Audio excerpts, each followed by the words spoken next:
Hey guys, welcome back to my channel. Today's video is going to be my February reset video. I actually have not filmed one of these in quite a while just because I kind of was getting not bored of them, but I found that they were pretty repetitive and I don't think they were very interesting. So we're gonna bring it back for this month because I'm just ready for a fresh start. I feel like everybody's talked about this, but January was kind of like a write-off. So this is technically like my true January 1st. We're gonna make some goals so that way we can be on track to accomplish those this year because I have some pretty big financial goals this year. So I think holding monthly goals is helpful to kind of like have a little path for that. So we're gonna go over that. We're gonna go over the books I read in January because I did read quite a few. We're gonna go over my February TBR. We're gonna do some planning and updating my calendars and such, and then possibly do some cleaning. So if you guys are interested, then just keep watching. Okay, so the first thing I want to do is go through my February goals, and I will likely have a visitor of my cat. So if you see her, she is destructive. She loves to cause destruction. So if you see me looking down or anything, you hear something or the camera wobbles, that is her messing around. But let's go through our February goals. I'm gonna pop a picture of my goals up here so you guys will be able to see them and kind of follow along. So the first goal I have is a big one, and that is pay off our roof. We are definitely going to accomplish that this month, and I'm very, very excited about that. The second goal I have is to better track our groceries.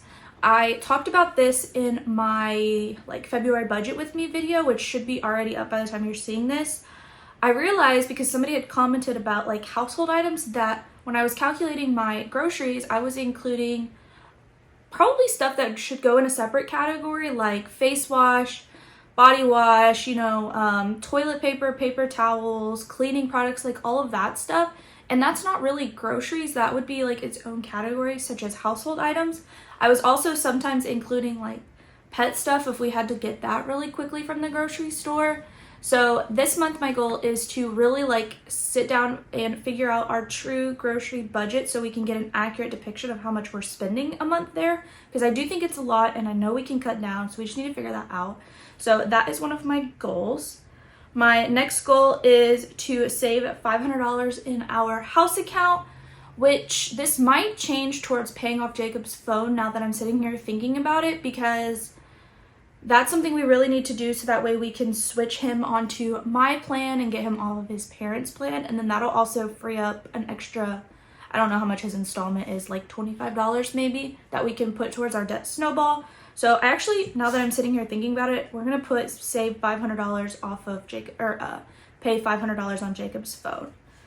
The next goal I have is average 3 no spend days a week. So if you saw, I think it was my getting ready for the new year prep video, I made these little no spend calendars so that way I can try and keep track of just mindless spending. So I want to average 3 no spend days a week.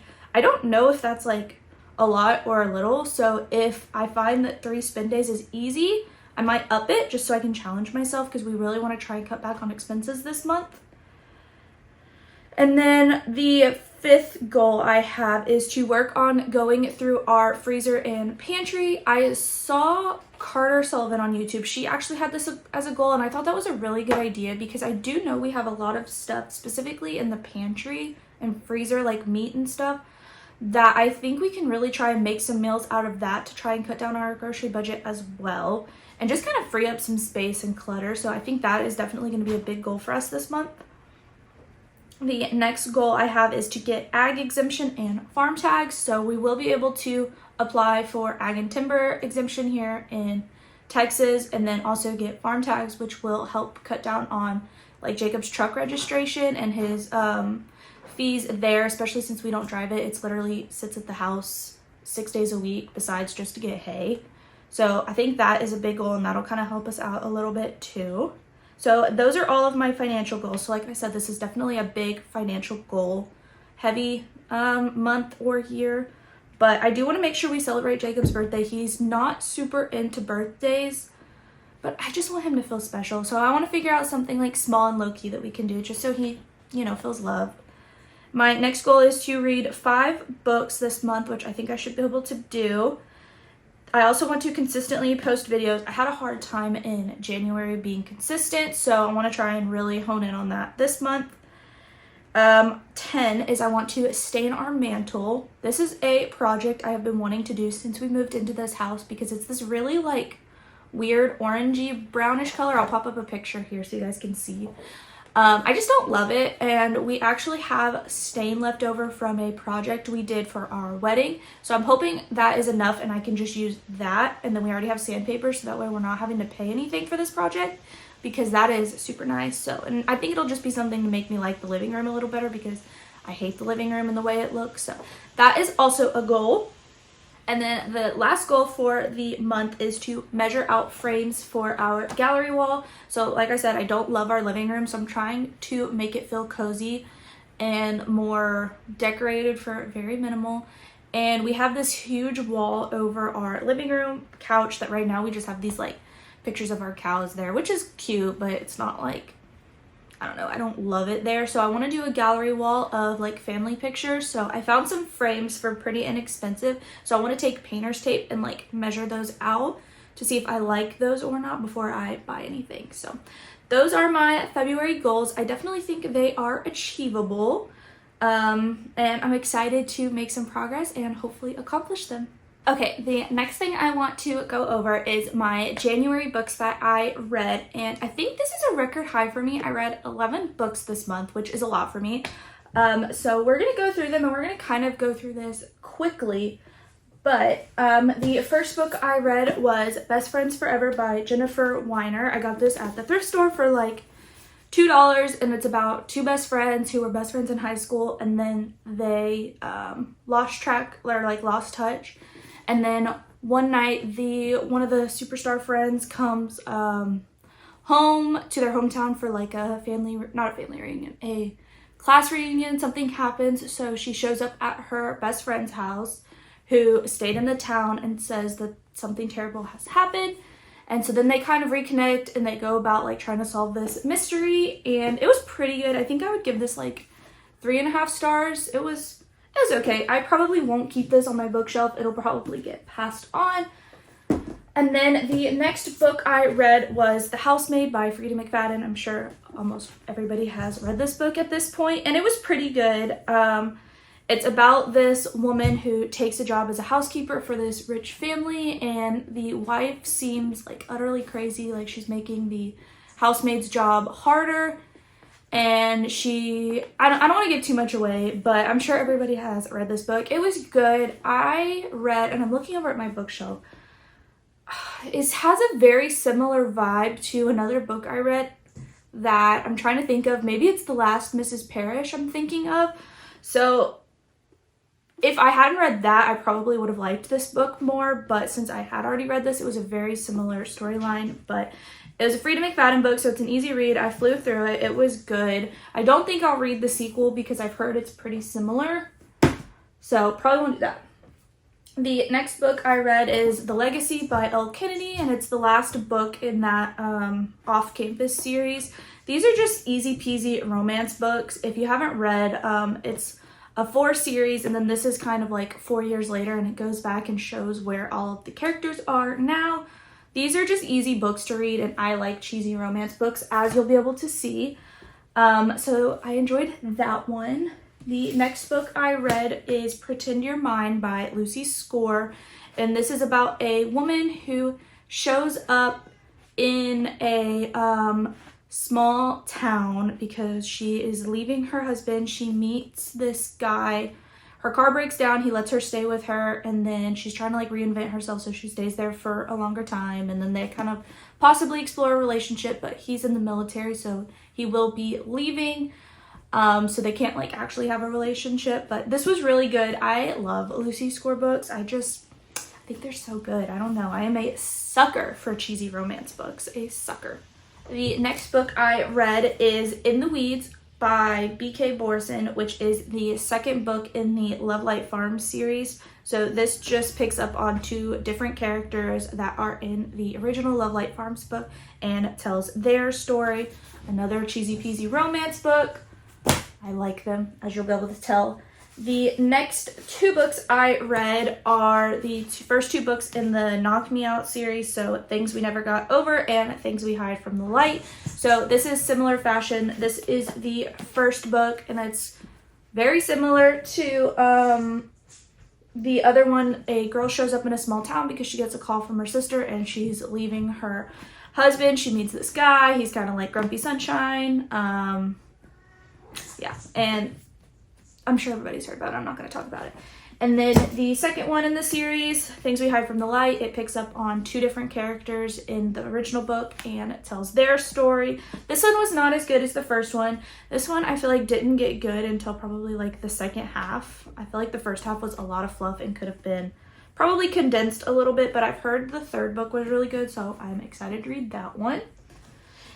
All right, now we're going to move out of romance and we're going to go into fantasy. So the first book I read in fantasy was the High Mountain Court, which is book one of the 5 Crowns of Oakrith series. And this one I would probably just give 3 stars. I didn't love it. This was my mom's book that she's letting me borrow. And I do have the second book in this series, so I will see if like the second one kind of redeems it. But this just was so similar to ACOTAR and Throne of Glass that I just could not get behind it. I'll read you the little back thing. So it says, for over a dozen years, 19-year-old Remy has known she is possibly the last Red Witch alive, and she is determined to stay that way. But the Northern Court King, who has slaughtered her family and placed a bounty on Red Witch heads, is intent on destroying her kind once and for all. When 4 Fae warriors find her, Remy comes face to face with the determined and handsome Prince Hale of the Eastern Kingdom. He claims he wants to stop a war with the Northern Court, and in order to do that, he needs a Red Witch. Yet, even as she's drawn to him, can she really trust this prince? If this could mean saving herself and her people and restoring her kingdom, does she even have a choice? The premise is good. I just really felt like this was a knockoff of ACOTAR. There were some scenes in here that are scenes similar to A Court of Mist and Fury, like Under the Mountain. Or not Under the Mountain, when they go to the Night Court. What is that called? When they go to Rhysand's Palace with, because that's not Under the Mountain. What is that called? The Nightmares? Court of Nightmares, I think, maybe? It seemed similar to that in this. I don't know. I guess if I wouldn't have read those, this might be better, but it felt very knockoff-ish, in my opinion. Similar, so we'll see if I like the second one any better, but that was that one. And then the next 2 books, so I only have the last one because I gave the other one back to my mom already, but I read the last 2 books in the Shatter Me series. So I read Defy Me and then Imagine Me, and these were good. I think my problem is it took me probably a year from start to finish to read this whole series because I didn't want to buy the books, so my mom ended up buying them, and that's when I was able to finally read the last 2. And I read the 4th book like back in July when Jacob and I went on vacation, so there was like a huge gap. I don't know. Everybody raves about this series, so I'm kind of wondering if I need to like try it again and read it from literal start to finish and not like take big gaps. Because normally when I read a series, I like to read them all at once because I don't like cliffhangers. I don't like having to wait. I like just being able to get to the next one. So I'm wondering if that's why I didn't like this that much, because normally this type of book would be right up my alley. But it was good. It was pretty good. Enough that I want to buy them. Like, I won't pay full price. If I can find them at a used bookstore, that's how I'm going to get them. Because I have the first one and the 4th one. But pretty good. It's just meh. And then the last book I read is Crescent City. I'm sure everybody and their mom is talking about this right now because the 3rd one just came out. So what's funny is I actually found the Throne of Glass and ACOTAR series back, I want to say in like 2018 or something. I remember having to, I think when I first started reading them, only the first 2 books of ACOTAR were out. So I was having to wait for the next one. And if you've read A Court of Mist and Fury, which is the 2nd book in the ACOTAR series, you just want to be able to get to the 3rd one immediately. So I remember having to wait, and I remember being angry. So I have held off on reading this because I know this is the first one, and I knew, like, I wanted there to be a couple books out before I started this series. So I finally started it because the 3rd one is coming out. So I finished this one, and then I'm on the 2nd one, House of Sky and Breath, maybe. And then I will be getting the 3rd one, which I'm very excited for. I think what I'm going to do is try and borrow that one from somebody because I hate hardbacks. I like paperbacks. So I'm gonna wait until it's on paperback to buy it, but I do want to read that one as well. So those are my January reads, and now let's go in and talk about my February TBR. Okay, so now let's talk about my February TBR. So like I just said, the first book I'm hoping to read this month is the second book in the Crescent City series, so House of Sky and Breath. I did start it last night, and I'm on at chapter 2. It's pretty good so far. They did a prologue, which was interesting. I'm curious to see kind of how that ties into the book. So that's the first book on my TBR, and then the second one is obviously the third book in this series, which I don't have right now because I'm hoping to either borrow it from the library or borrow it from somebody so I don't have to buy it. And then I'm probably gonna read the second book in that 5 Crowns of Oakrith series. So this one's called The Witch's Blade, mainly because these are my mom's books and I want to get them back to her. And I also am curious if this is going to be a series worth continuing because I don't think all of the books are out. I think the third and the fourth one are, but maybe not the fifth or something. I looked it up and I can't remember. I know one of them comes out in May, so I don't know how many of these are out yet. But this one follows a different character that is brought in at the end of that book, so it's not even, I don't think it's told from the same point of view as the first book, which I found should be pretty interesting. So I do want to read this so I can give it a fair shot. And then also, like I said, get these books back to my mom because I've been holding on to these two for quite a while. And also it's just called like The High Mountain Court is the first one. That just seems like so similar to ACOTAR. It just bugs me a little bit. I feel like it is a ripoff, which I know is kind of hard with fantasy, like people take inspiration or whatever, but I don't know. But we're going to give it a shot. And then we're going to take a break from fantasy and we're going to go back to romance. I have so many thrillers on my TBR right now that I need to get through, but I'm excited for these. So I'm going to read these first. First one is the last book in the Knock Me Out trilogy. So Things We Left Behind by Lucy Score. This follows 2 of the characters that are mentioned in the other 2 books. So I'm excited to read about their story. Everybody has raved about this book, so I have high hopes. And then the other book is also by Lucy Score, and it's called Mr. Fixer-Upper. I'm a sucker for Lucy Score, and I'm a sucker for cheesy peasy romances, so hopefully I like this one. It is just, I think this one is a standalone. It's not in any series. I'll have to look that up, but I'm pretty sure this one is a standalone. I'm actually looking at the front right now. Mr. Fixer-Upper, because it has like the little individual series is in there, and then the books that are there. So I'm looking for Mr. Fixer-Upper, which I'm thinking I don't even see. Yeah, I don't even see that in here, so interesting. But this one says, Paige St. James has 0 time for temperamental talent, especially flannel-wearing Gannon King, who acts like being in front of the camera is the last thing he wants. Mr. Sex in a Tool Belt has made it his mission in life to get a rise out of her, but Paige is master at locking down her temper. After all, they're on the road together, working long hours, renovating homes, and changing lives. When Gannon manages to find his way through the cracks of her professional facade, sparks fly, and hiding it from the cameras is all but impossible. Gannon is infatuated, but Paige knows she won't ever be taken seriously if she's caught sleeping with the star of her show. Except she can't seem to resist those big, tough hands, the smoldering hazel eyes, the dimples, the tool belt, that fiercely protective vibe. Too bad it's all about to come crashing down. Now that I'm reading the back of this seems very similar-ish vibes to, and I'm looking at my bookshelf over here, Maggie Moves On, also by Lucy Score, so we'll see if this is kind of like the same vibe. It does seem like that, but I still want to give it a shot because I do like cheesy peasy romances. So those are the books on my February TBR. We'll see if I get to all of them. I think I will. I just have a bunch of bigger books on my TBR this month, so that's why I have 5, but we'll see if I read more. So that is my February TBR. Okay, so the next thing I want to do is plan out my videos as well as update my planner and kind of get that squared away just so I have an idea, because I do work a corporate job, I am studying for my CPA, and I am filming videos. I like to, be organized and just kind of have a plan so I do kind of know what to expect at each day, like if I need to film or whatever, because I do think if I don't, I can easily get off track. So that's the first thing we're gonna do is plan out our videos. And I'll show you guys, I've showed you before kind of what that looks like, but I'll show you kind of when I'm done.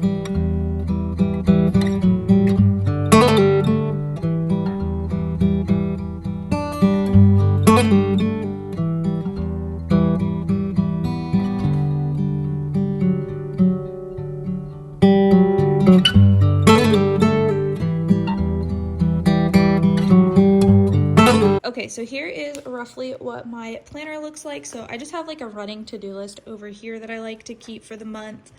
And then I did go ahead and put in like appointments. So for example, we are getting fiber installed. So they came and already did the first round, which is like the actual wiring. And then next week they'll come and put the router in. And then next Friday, I need to take Molly to the vet. And then also my twin niece and nephew are having a scheduled C-section for this day. So very excited about that.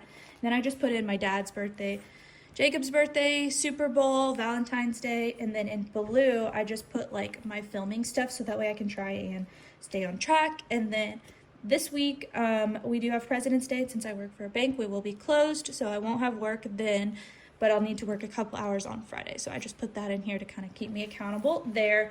And then I think I showed you guys this in my like Sunday reset video, but I do just kind of plan out like my week a little bit. So that's kind of what that looks like, but I'm not gonna show you guys that in this video because I've already talked about that. But that is how I plan my little month in my planner. And then we'll go ahead and switch over to my computer where I did my video planning. So if you can see here, I have my January videos and then green once they're done. And then this is on my February. So I have all my videos planned out, the status of them, the day I want to film them, the day it's scheduled. And then if I'm late, which I was on almost every single video up here, I'm going to put that down there. So that is what I like to do just to plan. Like I said, I'm kind of juggling a lot. So the more places I write it down, the more accountable I am and the more likely I will remember, which is fantastic. So with that being said, we're going to also update my kitchen calendar, which is a dry erase board calendar that we keep in the kitchen. That way both Jacob and I have access to it. And I only put stuff that he will care about or that he needs to know. That way he can also see it when he's in the kitchen. And this just, like I said, the more places it is, the better. And for him, if it's not written down somewhere he can see it, if I just tell him, he will forget. So I need to write it down for him, and he also likes seeing that. So it also knows, like, if he, for example, like his sister texted him and said, what are y'all doing this weekend? She wanted to have dinner or something. He can just look on the calendar and see, and then tell her, no, we're busy or whatever. So that is what I am going to do now. Okay, here is my little kitchen calendar. Let me turn it so you guys can see it better. I just usually will put like Jacob's work, bills, stuff we've got going on, birthdays, that kind of stuff. And then we do plan out meals over here. So we are going to go ahead and erase this and update it for February.